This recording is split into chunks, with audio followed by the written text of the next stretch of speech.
School policies on hazing have become stricter over the past decade, but the problem has not disappeared. 5 Piers High School athletes were suspended earlier this week for a reported hazing incident. Tonight, our Becky Parker takes a look at the differing ways that 2 area schools prevent harmful student initiations. Many schools have anti-hazing policies because it absolutely affects kids' academic days. It affects their ability to be able to want to show up to school every day. It affects their ability to be able to focus while they're here. But 2 area schools have different philosophies to address hazing.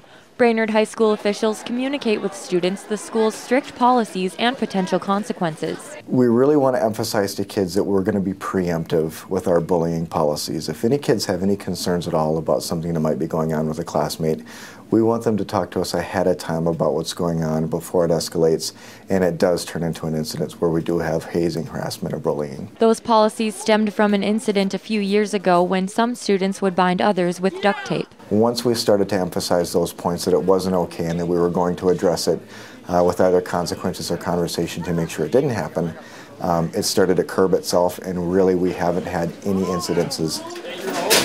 Pequot Lakes High School also has a zero-tolerance hazing policy. We've not had any hazing incidents in my tenure at Pequot Lakes. I think it's one of those things that, it's unfortunate when it happens. But they put the focus on positive reinforcement using a program called Patriot Pride. Respect, responsibility, and integrity. Those are the 3 words that, we teach every one of our kids.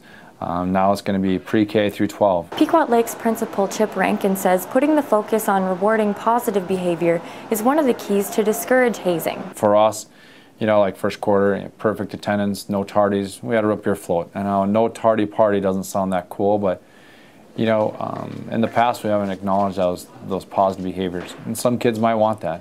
Becky Parker, Lakeland News. A Minnesota statute requires school boards to have hazing policies and to include them in student handbooks.